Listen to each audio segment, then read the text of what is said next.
안녕하세요. 이런 곳이 있다니. 예전에는 라디오에 사연 보내는 게 다였는데 요즘은 참 다양한 것 같아요.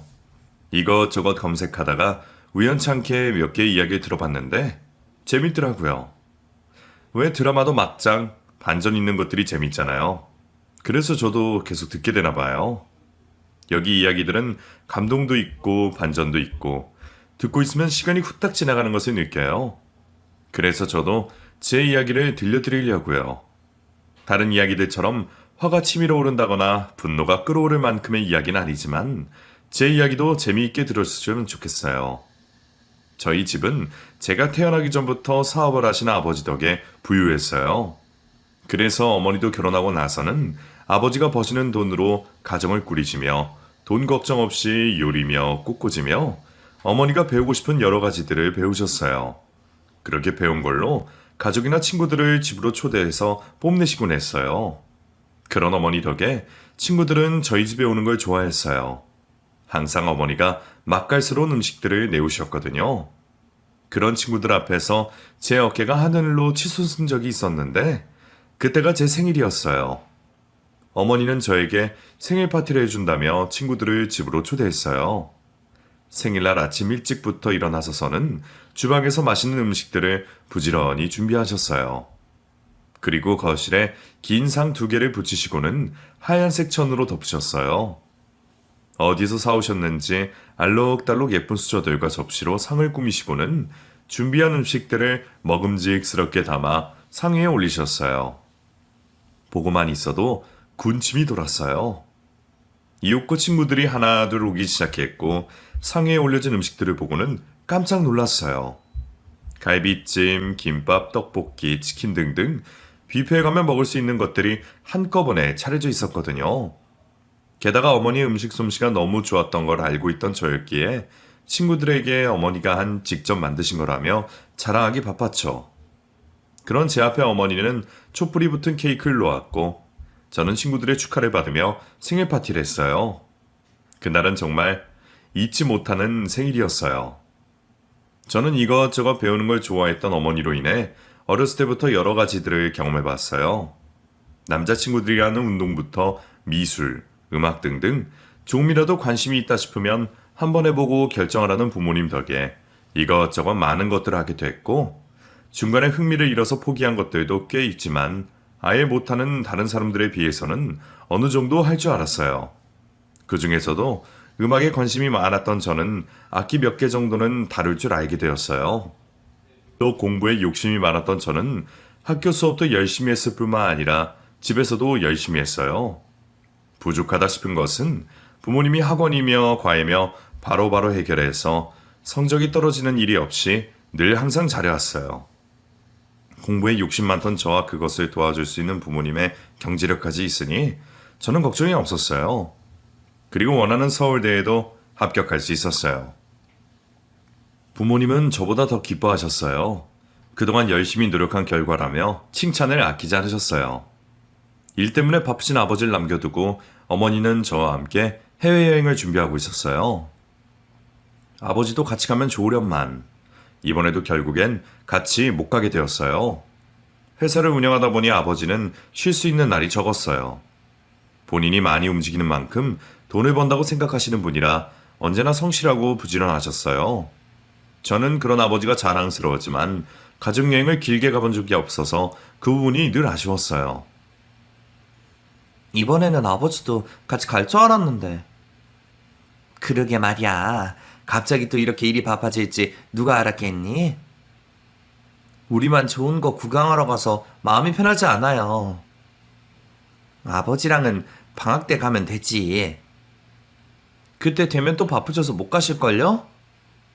그때는 내가 아무리 바빠도 꼭 같이 가마. 어머니랑 좋은 구경 많이 하고 맛있는 것도 많이 먹고 건강하게 다시 만나자. 네, 아버지.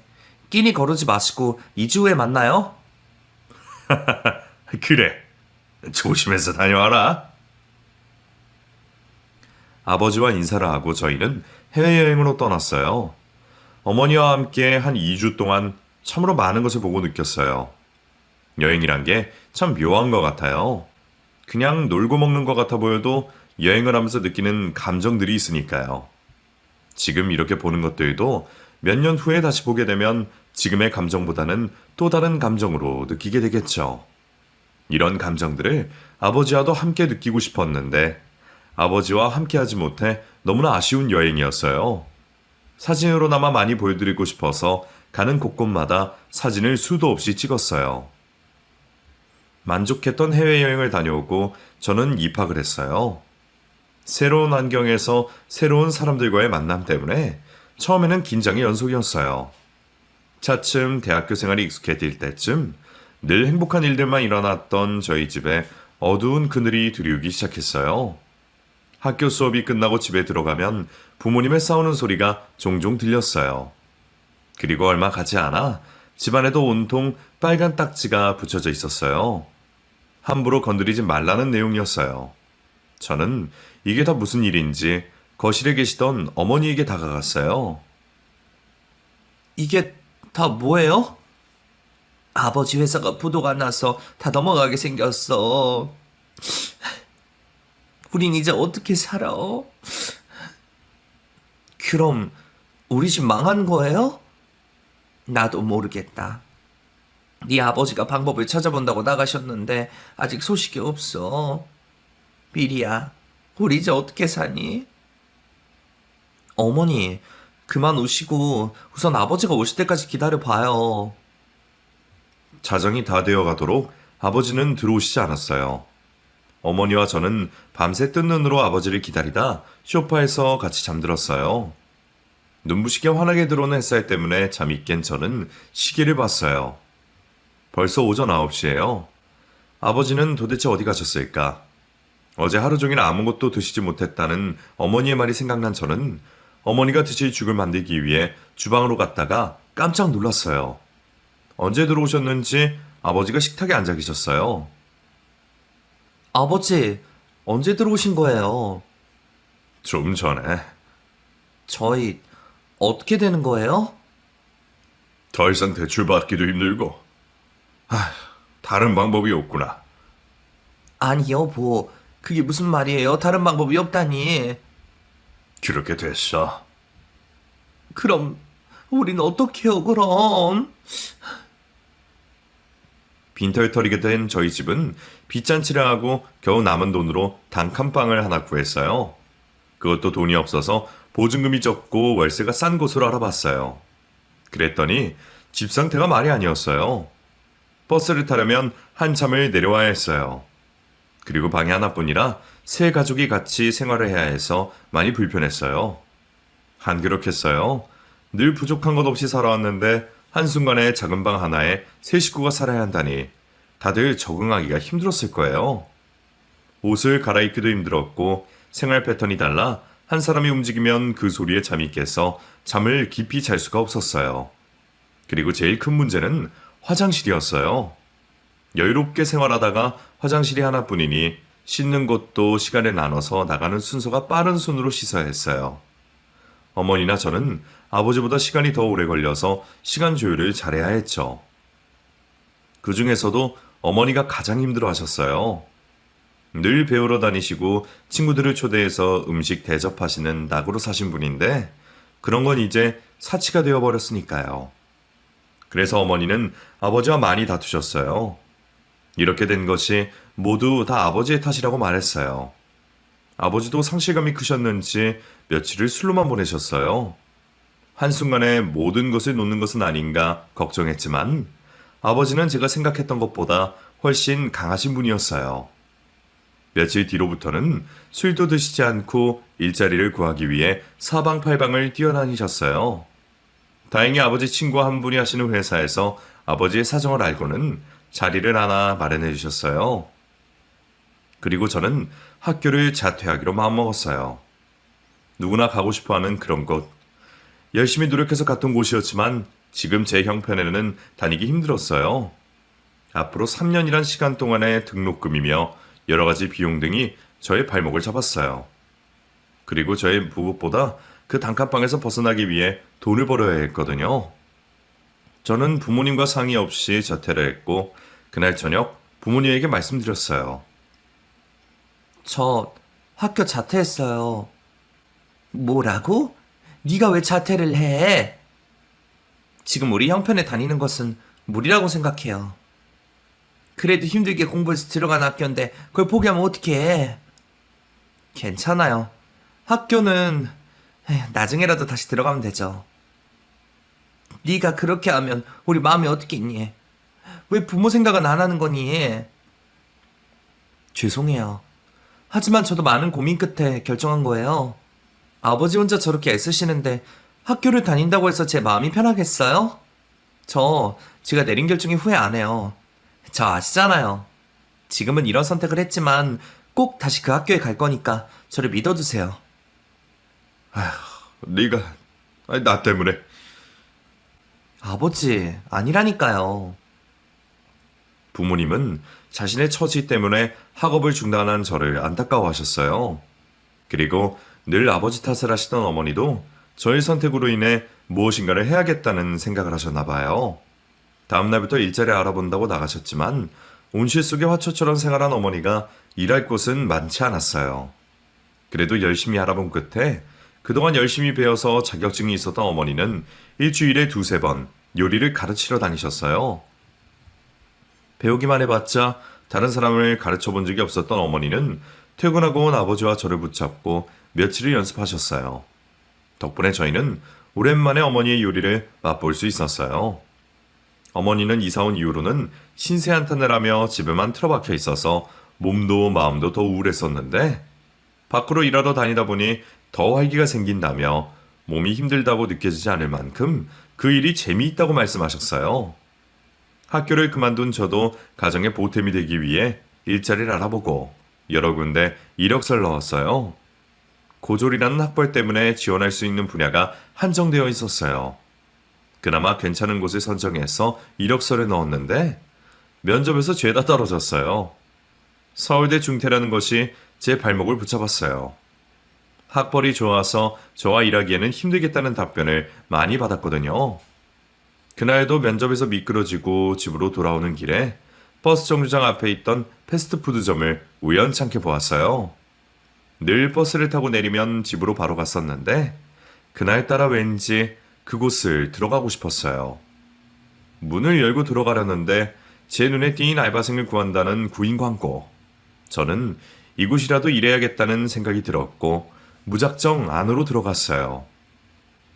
알바생을 구한다는 광고를 보고 왔다는 저를 보시고는 지점장님이 안 계시니 이력서를 가지고 내일 다시 방문해달라는 말을 들었어요. 제가 급하긴 정말 급했나 봐요. 저는 다급히 내일 오겠다는 인사를 하고 패스트푸드점에서 나왔어요. 집으로 돌아온 저는 이력서 한 장을 다시 정성 들여서 적었어요. 왠지 느낌에 그곳은 제가 일하게 될 것 같았어요. 다음날 저는 패스트푸드점에 전화를 걸어 몇 시쯤 가면 되겠냐고 시간 약속을 잡고 시간에 맞춰서 이력서를 들고 찾아갔어요. 안녕하세요. 오전에 면접 때문에 전화드렸던 이밀이에요. 어서 와요. 저쪽으로 자리를 옮길까요? 네. 이력서는 가지고 오셨죠? 네, 여기 있어요. 이런 곳에서 일한 적은 있나요? 아니요, 처음이에요.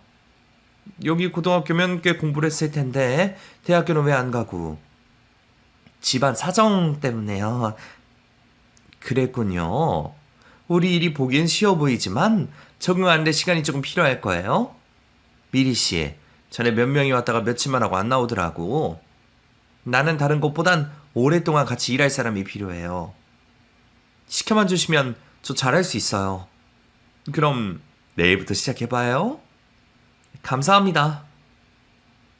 저는 여러 면접에서 서울대 중퇴라고 말하는 것이 저에게 득보다는 실로 다가왔던 터라 지점장이 물어봤을 때 아예 대학교를 가지 않았다고 말했어요. 다행히 별 말씀 없으셨고 내일부터 출근하라니 너무 기뻤어요. 비록 알바지만 그래도 부모님을 도울 수 있다는 생각에 뿌듯했어요. 다음날 첫 출근을 한 저는 기존 알바생에게 주문받는 법 등 필요한 것들을 배웠어요. 처음에는 머릿속에 완벽하게 자리 잡지 않아 어설퍼 보였어요. 이런 것은 차차 시간이 지나면 된다는 생각에 조급해지진 않았어요. 어렸을 때부터 처음 배웠던 것들은 대부분 다 이렇게 시작했기 때문에 저 별 걱정이 없었어요. 몇 시간 동안 서서 일해야 해서 그것이 조금 힘들었어요. 2, 3일 정도는 퇴근하고 집에 오면 다리가 퉁퉁 부었었거든요. 하지만 그것도 적응이 되니 없어졌어요. 제가 다니고 있는 곳은 손님들이 정신없이 바쁠 정도로 많진 않았어요. 사람들이 많이 오고 가는 곳이 아니었어요. 그나마 버스로 몇 정거장 거리에 있는 대학교와 중고등학교가 있어서 손님이 있었어요. 그것도 방학 되면 줄어들지만요. 제가 거기서 일하고 일주일, 2주일 정도 지났나? 갑자기 학생 손님들이 많아졌어요. 특히나 남학생들의 비율이 많아졌어요. 요즘 우리 가게 손님이 많아진 것 같지 않아요? 그러게 말이야. 교복 입은 학생들도 이렇게 많아지고. 다들 그 이유를 모르겠어? 난 알겠던데? 뭔데요? 뭔데? 이게 다 미리 씨 때문이잖아. 저요? 그래. 오는 손님들 하나같이 미리 씨랑 눈 마주치고 대화 한마디 더 하려고 애쓰는 거 못 봤어? 에이, 설마요. 설마긴. 내 말이 맞나 안 맞나 내일부터 한번 봐봐. 직원의 이야기를 듣고 저는 에이 설마 그랬지만 며칠 동안 있어 보니 정말 그 직원 말처럼 저 때문인 듯 했어요. 저에게 번호를 묻는 사람들도 있었고 주문을 하는 대신 선물을 주고 가는 사람들도 있었어요. 그럴 때마다 옆에 있는 직원들은 저를 놀리기 바빴어요. 하루는 퇴근을 하고 나서는데 문 밖에서 꽃다발을 들고 기다리는 사람과 마주쳤어요. 저희 구김없이 환하게 웃고 있는 모습이 좋다며 만나보고 싶다고 직설적으로 말하는 사람도 있었어요. 다행히 옆에 계시던 지점장님 덕분에 그 자리를 피할 수 있었어요. 그렇게 몇 달이 흐르고 저 때문에 매출이 껑충 오르자 지점장님은 저에게 정직원으로 일해보지 않겠냐고 말씀하셨어요. 될 수 있으면 빠른 시일 내에 돈을 모아야 했던 저는 정직원 월급이 지금 알바하면서 받는 것보다 훨씬 많아졌기에 저는 바로 승낙했어요. 그리고 여기에서 몇 년 더 고생해서 다시 대학교에 가겠다고 마음먹었어요. 사계절이 여러 번 바뀌고 새 가족이 알뜰살뜰 열심히 산 덕분에 저희는 단칸방을 벗어나 작은 아파트로 이사를 갈 수 있었어요. 예전 집에 비하면 아무것도 아니었지만 각자의 방이 있다는 것이 얼마나 좋은지 저는 예전에는 당연하다고 여겼던 작은 것에도 행복함을 느끼게 되었어요. 단칸방이 그렇게도 싫다는 어머니도 시원섭섭하신 모양이에요. 불편한 것 투성이었지만 그래도 가족들끼리 사이 부대끼고 대화도 많이 할 수 있었던 좋았던 점도 있었거든요. 마지막으로 짐을 옮기고 이사갈 곳으로 이동하는 차 안에서 어머니는 눈물을 훔치셨어요. 저는 어머니의 손을 꼭 잡아드렸어요. 이삿짐 정리를 다 하고 제 방에 누워있는데 저도 모르게 눈물이 왈칵 쏟아졌어요. 저도 어머니와 같은 마음이었을까요? 괜히 마음이 이상해졌어요. 다음날 저는 이삿떡을 가지고 가게로 갔어요. 그리고 직원들과 같이 나눠 먹었어요. 이삿떡을 받은 직원들은 밤에 놔두면 예쁠 거라며 빨간색 작은 화분 하나를 선물해 주었어요. 저는 그 마음 씀씀이에 감동을 받았어요. 다들 성격이 좋으신 분들이라서 오랫동안 스트레스 받지 않고 즐겁게 일할 수 있다는 것에 감사했어요. 그날 오후, 평소보다 조금 더 일찍 마무리가 됐고 저희는 일찍 퇴근을 하게 되었어요. 퇴근을 하려고 가게 문을 나서는데 지점장이 다가와 저에게 할 말이 있다며 따로 부르셨어요. 다른 직원들이 다 떠나고 지점장님은 저에게 괜찮다면 자기가 차를 한잔하자고 말했어요. 무슨 일이 있나 싶었던 저는 지점장과 함께 카페로 갔고 거기서 뜬금없이 지점장님에게 고백을 받게 되었어요. 네? 나 마리 씨한테 관심이 있어. 저를요? 에이, 장난하시는 거죠? 내가 장난처럼 보여? 나 지금 무진장진지한데? 아, 죄송해요. 너무 갑자기라서요. 미리 씨는 못 느꼈겠지만 몇 년 동안 같이 일하면서 미리 씨에게 점점 더 끌리는 나 자신을 발견했어. 몇 번을 고민하다가 그래도 고백이라도 해보는 게 안 하는 것보단 속이 시원할 것 같아서. 갑작스러운 고백에 저는 무슨 말을 해야 할지를 몰랐어요. 지점장님 얼굴을 쳐다보기도 그렇고 그래서 제 앞에 놓여진 찻잔만 계속 만지고 있었어요. 아무 말이 없으니 지점장님은 약간 당황하신 듯 다시 말을 이어갔어요.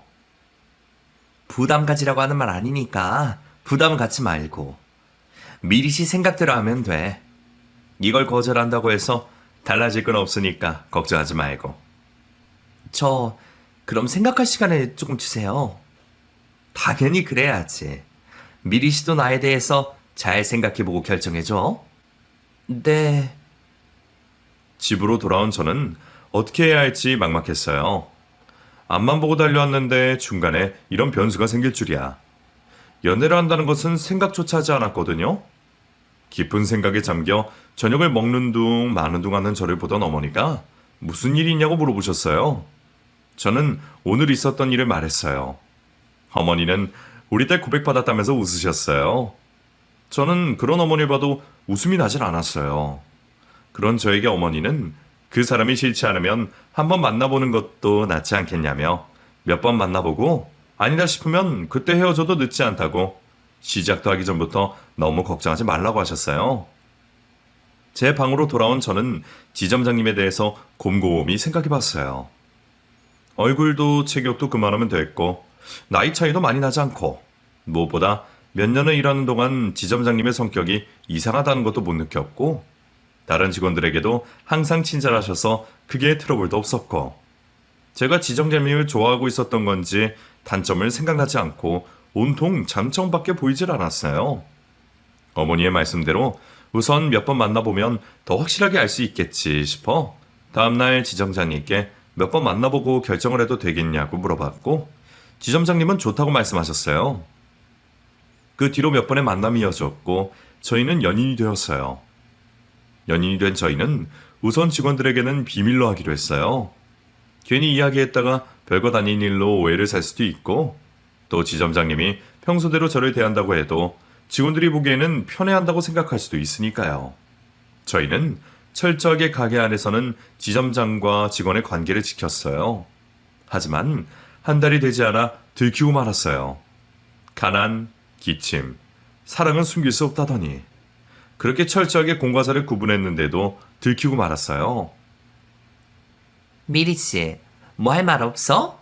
좋은 소식 있던데? 제가요? 그래, 요즘 점점 예뻐지는 게 연애하고 있나 봐? 에이, 연애는 무슨요. 돈 버느라 연애할 시간이 어딨나요? 그래? 그럼 내가 어제 본 건 뭘까? 어제요? 그래, 어제 저기 밑에 새로 오픈한 막창집 같지 않았어? 앉아있는 뒷모습이 딱 미리시던데. 아, 거기요? 오랜만에 친구가 한잔하자고 했어. 남자친구? 네? 아, 남자친구라뇨. 아니에요. 오픈 시간 다 됐다. 우리 일 시작해야죠. 저는 얼른 화제를 돌렸어요. 어제 지점장님이 새로 오픈한 곳이 있다며 막창을 좋아하는 저를 데리고 거기에 가서 한잔 했었거든요. 하필 그 모습을 들키다니. 더 이야기를 나눴다가는 지점장님과의 사이를 들킬 것만 같았어요. 저는 가게 문을 서둘러 열고 밀대를 가져와 바닥을 닦았어요. 직원도 더 이상 묻지 않고 쓰레기 봉투를 정리해서 밖으로 나갔어요. 한참을 밀대질을 하고 있는데 지점장님이 들어오셨고 가게 안에 혼자 밀대질을 하고 있던 저를 보시고는 그만 실수를 하고 마셨어요. 어제는 잘 들어갔어? 아, 난 너무 많이 마셨는지 속이 아직도 쓰리네. 미리 씨는 괜찮아? 지점장님, 왜? 누구 있어? 제가 고개를 가로지으며 정세라고 말했더니 지점장님이 나지막하게 되물었어요. 그리고 뒤를 돌아보시고는 당황해 하셨어요. 아까 쓰레기 봉투를 들고 나갔던 직원이 가게 문 앞에 우두커니 서 있었거든요. 그 순간 모든 것이 다 탄로가 났어요. 그동안 얼마나 조심했는데 이렇게 허무하게 들켜버리다니. 이 사실을 전해 들은 직원들은 저에게 앙큼하다며 언제까지 속일 생각이었냐며 삐죽댔다가 바로 좋은 일이라며 축하해 주셨어요. 그때부터 저희 비밀 연애는 끝이 났어요. 늘 숨겨야 해서 찝찝함이 있었는데 들키고 나니 속이 후련했어요. 지점장님에게 대하는 저희 태도도 오히려 숨기고 있을 때보다 한결 자연스러워졌어요. 1년의 연애 끝에 지점장님은 저에게 청혼을 하였고 고민을 하던 저는 청혼을 받아들였어요. 그리고 지점장님의 어머니가 저를 만나보고 싶어 하셨어요. 아들이 결혼을 전제로 만나고 있다는 여자가 궁금하셨겠죠? 만나기로 한 날, 저는 약속 시간까지 긴장이 돼서 배가 살살 아프기 시작했어요. 어머니는 긴장하지 말라며 우리 딸을 싫어할 사람은 아무도 없다며 분명 좋아하실 거라며 긴장을 풀어주셨어요. 약속한 시간이 다가왔고 지점장님이 저를 데리러 오셨어요. 가는 차 안에서도 계속 긴장이 되었어요. 지점장님은 긴장하지 말라며 제 손을 잡아주셨어요. 얼마쯤 갔을까? 지점장님 집에 도착했어요. 초인종을 누르니 예쁘게 차려입으신 어머님이 환하게 웃으시면서 반겨주셨어요. 아들과 단 둘이 살고 있다는 집은 모델하우스처럼 깔끔하게 정리되어 있었어요. 어머님이 준비해 주신 음식들을 맛있게 먹고 거실에 다 같이 모였어요. 다과를 먹으려고 하는데 지점장님에게 전화가 왔어요. 급한 일이 있다며 나가봐야 한다는 지점장께 어머니는 저와 할 이야기가 있다며 잡아먹지 않을 테니 걱정 말고 다녀오라고 말했어요. 미안한 눈빛으로 저를 바라보고 계시는 지점장님에게 그렇게 하라고 고개를 끄덕였어요. 지점장님은 빨리 끝내고 돌아올 테니 기다리라고 말했어요. 그때부터 어머님은 본색을 드러내셨어요. 나 미리 씨가 탐탁치 않아. 네? 오늘 이 자리도 우리 애가 한 번만 만나보라고 해서 겨우 만든 자리야. 전 몰랐어요. 우리 애가 미리 씨한테는 내가 반대한다는 얘기 하지 않았나 보네? 네, 전혀요. 그럼 오늘 알았으면 좋겠어. 나는 미리 씨가 내 며느리는 탐탁치가 않아. 아직 나이들도 서로 어리니 그만 만나고 자기한테 맞는 짝을 찾는 것도 나쁘지 않을 것 같아. 기분 좋게 식사를 마치고 나자마자 이런 소리 들으니 어니 벙벙했어요. 아들이 있는 자리에서는 세상 인자한 어머니처럼 하시더니 아들이 없으니 바로 본색이 나온 거죠. 저는 저를 반대하는 이유가 궁금했어요. 오늘 처음 만난 자리인데 저를 아직 자세히 알지도 못하시는데 반대를 한다니 무엇 때문에 그러시는지 궁금했어요. 결혼까지 가지 말고 가볍게 만나고 여기서 끝내. 왜 반대하시는지 여쭤봐도 될까요? 미리 씨, 고졸이라며. 네. 대학을 못 간 거야? 아니면 안 간 거야? 아니. 둘 중에 어떤 거라도 나는 싫어. 우리 집에 멍청한 유전자를 들일 수 없어. 네? 멍청한 유전자요? 그래, 멍청한 유전자. 결혼하고 애를 낳으면 애들 머리 어쩔 거야. 특히나 아들 머리는 엄마를 닮는다는데 어림도 없지?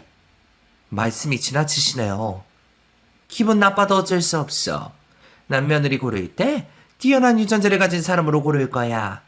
그래서 내 손주를 판검사로 만들고 말겠어. 그러니 미리 씨는 내가 생각한 며느리가 아니야.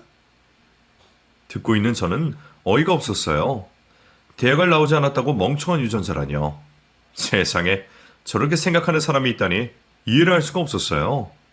사람 면전에다가 저런 말을 하다니 자리를 박차고 일어나고 싶은 것을 겨우 참았어요. 누가 들으면 자신의 아들은 손에 꼽히는 그런 대학을 나온 줄 알겠어요.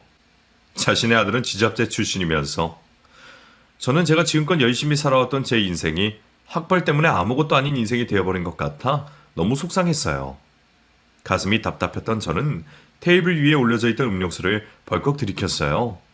그때 급한 일이 생겨 나갔던 지점장님이 볼일을 보고 다시 들어오셨어요.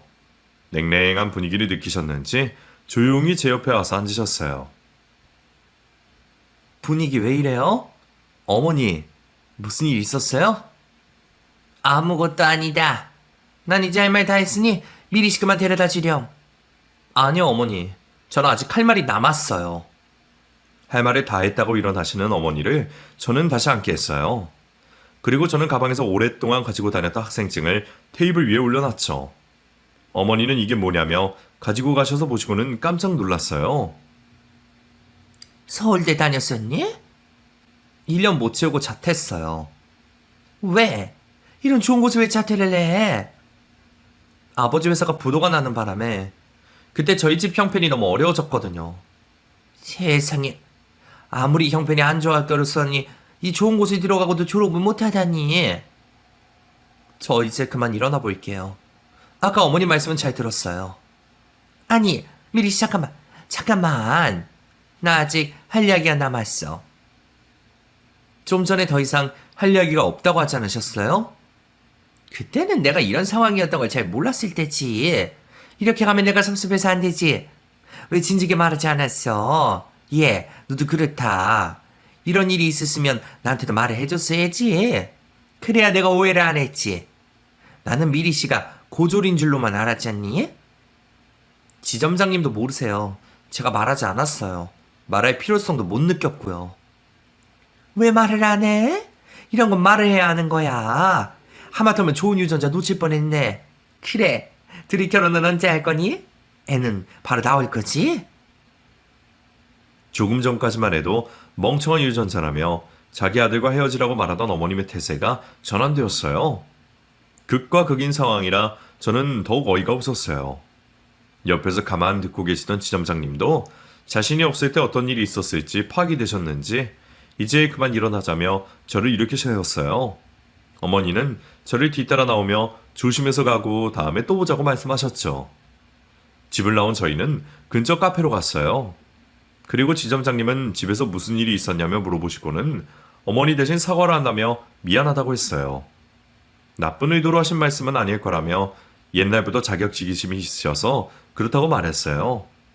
저도 어이가 없었을 뿐 괜찮다고 말하고는 이 결혼은 다시 생각해보자고 말했어요. 환영받지 못하는 결혼은 하고 싶지 않아서였어요.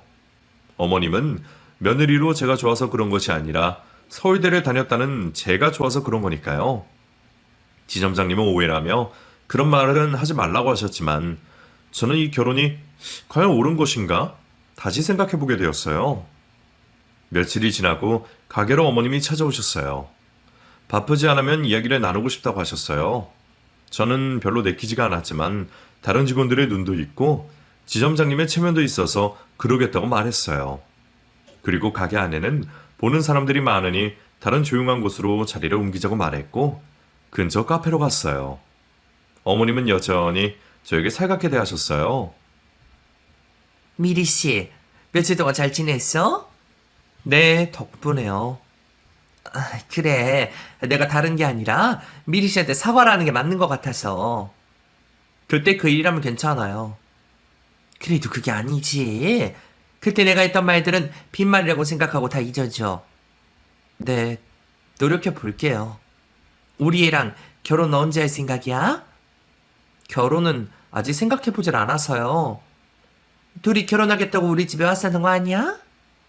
네, 그때는 그랬지만 지금은 아니에요. 왜 그래? 괜찮다고 그러더니. 난 우리 애랑 빨리 결혼했으면 좋겠는데. 저도 지점장님과의 결혼할 거지만 지금은 아니에요. 그럼 언제? 제가 그곳에서 일하는 이유는 대학교를 다시 들어가기 위해서예요. 그래서 결혼을 하더라도 그 이후에 하고 싶어요. 그럼 너무 오래 걸리는데. 그러지 말고 결혼할 거면 바로 하는 게 낫지 않을까? 일하면서 공부하기도 힘든데 차라리 결혼하고 공부에만 집중하는 건 어때? 내가 생각하기엔 그게 미리 씨한테 더 나을 텐데. 어머님은 계속해서 저에게 결혼을 서두르라며 설득하셨어요. 결혼을 하고 집안일도 자신이 다 도와줄 테니 공부에만 집중하라며 저에게 갑인 것 마냥 행동하셨던 어머니가 오히려 지금은 의리되어 저에게 애걸복걸하고 계셨어요. 저는 처음부터 결혼을 일찍 할 생각이 없었어요. 그것은 지점장님도 알고 계셨어요. 언젠가 지금 이렇게 열심히 일하는 이유는 가정 형편 때문에 중도 포기한 공부를 다시 시작하기 위해서라고 말한 적이 있었거든요. 그래서 저희는 제가 대학교에 입학을 하고 결혼은 좀 천천히 생각하고 있었어요. 하지만 그날 어머님의 말이 거슬렸던 저는 일부러 결혼을 미루는 척했을 뿐이었어요. 그날 저녁에 퇴근을 하고 지점장님과 술을 한잔했어요. 그러면서 왜 어머님이 그런 생각을 가지고 저에게 무례한 말을 했는지 알게 되었어요. 지점장님 할아버지께서는 본 부인에게 자식 둘을 낳고 부인이 죽자 새 장가를 드셨고 거기에서 낳은 자식 4명 중에 막내로 태어난 아이가 지점장님 아버지셨대요. 그래서 제일 큰형과 막내의 나이 차이가 많이 났던 것이죠. 큰형의 손자와 지점장님의 나이가 비슷하다고 보시면 될 거예요. 가방끈이 짧았던 어머님은 시집을 와서 늘 위축되어 있었다고 해요. 그 이유는 큰 집의 손자와 지점장님의 나이가 비슷하다 보니 자라면서 늘 비교가 되었고 항상 큰집 손주가 뭐든지 잘했대요. 그리고 지금 현재 한 명은 검사가 됐고 또 다른 한 명은 지점장을 하고 있으니 어머님은 계속해서 자격지심이 있으셨고 우리 집안에 판검사 하나 있는 게 평생 소원이라며 자신에게 희망은 미래에 태어날 손주였던 것이죠. 그 말을 들은 저는 어느 정도 어머님이 이해가 됐어요. 공부에 미련을 두고 있는 건 저도 마찬가지니까요. 집으로 돌아온 저는 부모님과 상의 끝에 결혼을 먼저 하기로 했어요. 혼자 살고 있던 지점장님 집에서 신혼을 시작하기로 했어요. 시어머니의 집에서 독립한 지 얼마 되지 않아 가구며 가전이며 모두 다 새 것들이라 그것들은 그대로 사용하기로 했고 식기며 제 짐들만 챙겨서 들어갔어요. 모든 사람들이 저희의 결혼을 축하해 주었고 특히나 시어머니가 많이 좋아하셨어요. 보이는 사람마다 저를 자랑하게 바빴어요. 그리고 시어머니는 정말 결혼하기 전 저에게 말씀하셨던 것처럼 제가 공부에만 전념할 수 있도록 배려해 주셨어요. 그리고 저는 그 꿈을 다시 이루었어요. 모든 식구들이 저보다 더 기뻐하셨어요. 저희 부모님은 다시 다닐 수 있게 돼서 기쁘다며 그럴 일은 없겠지만 이번에는 꼭 졸업장까지 받자며 말씀하셨어요. 합격하게 된 그날 저는 그동안 제 공부 뒷바라지를 해주신 시어머님과 부모님을 모시고 저녁 식사를 하기로 했어요. 저 드릴 말씀이 있어요. 입학 선물이라도 받고 싶은 거야? 아버지도 제가 20살 어린애인가요? 그럼 뭐니? 다른 게 아니라 제가 20살 때 입학하기 전 어머니와 단둘이 여행을 다녀온 적이 있었는데 그때 너무 행복했었거든요. 아버지와 같이 못한 아쉬움은 있었지만요. 그리고 지금까지 한 번도 가족여행을 다녀온 적이 없어서 가능하면 시어머니와 부모님 다 모시고 그때 갔었던 곳으로 여행을 갔으면 해서요. 다들 어떠세요? 우리 다 같이 움직이려면 돈이 상당히 들 텐데. 그건 걱정 마세요. 이러려고 열심히 일한 건 아니겠어요? 어때요? 괜찮으세요? 우리야 좋지. 사도도 괜찮죠? 그럼요. 저도 같이 할 수 있어서 기쁜걸요. 그럼 이번에는 한 분도 빠짐없이 가는 거예요? 그렇게 저희는 양가 어른들을 모시고 여행을 갔어요. 시차 적응 때문에 이틀째까지는 힘들어 하시더니 점차 적응하셔서 집에 돌아오는 날에는 무척이나 아쉬워하셨어요. 그런 양가 어른께 저희는 제가 졸업하는 날 다시 또 한 번 오자고 말했어요. 어른들이 좋아하시는 모습을 보니 너무나 뿌듯했어요. 여행을 다녀온 이후로 저는 학교 생활을 하느라 정신없이 하루하루를 보냈어요. 그리고 그토록 갖고 싶었던 졸업장을 받았어요. 얼마나 기쁘던지 정말 꿈만 같았어요. 졸업을 한 저는 학생들을 가르치며 경력을 쌓다가 제가 학원을 운영하게 되었어요. 저와 선생님들의 학력이 출중하다 보니 입소문을 타고 입시를 준비하는 학생들이 꽤 많아졌어요. 저의 성공을 시어머니께서는 무척 좋아하셨어요. 결혼을 할 때부터 저의 자랑을 그리 하시더니 지금도 여전히 명절에 모이기만 하면 제 자랑을 하느라 정신이 없으셨어요. 늘 위축되어 있으셨던 시어머니가 저로 인해 날개를 달게 된 것이죠. 행복한 나날을 보내고 있을 때쯤 저에게는 작고 소중한 아이도 찾아왔어요. 시어머니는 태교부터 신경을 써야 한다며 아주 열심히셨어요. 서점에서 좋은 책들을 하나 둘씩 사오셨어요. 그리고는 아빠의 목소리로 들려주면 아이가 좋아한다며 지점장님에게 피곤해도 무조건 조금이라도 읽어주고 자야 한다며 신신당부를 하셨어요. 그렇게 시어머니의 애정 속에 10달을 보낸 아이가 태어났고 시어머니는 판검사를 시키겠다는 꿈을 갖고 손자에게 아주 열심히세요. 자신이 하는 만큼 손자가 따라가주고 성적이 그만큼 나오니 시어머니는 더 열성적으로 이끌었어요. 그래서 요즘 저는 고민이 하나 생겼어요. 지금은 군말 없이 따라가고 있는 아이가 적어도 한 번은 공부에 지칠 때가 있을 텐데 그때 저는 시어머니와 아이 사이에서 어떻게 해야 하는 게 좋을까요? 미리부터 걱정하지 말고 그때가 오면 생각하는 것이 나을까요? 그때가 오든 안 오든 알 수는 없지만 지금처럼 저희 가족이 건강하고 행복하게 살았으면 좋겠습니다.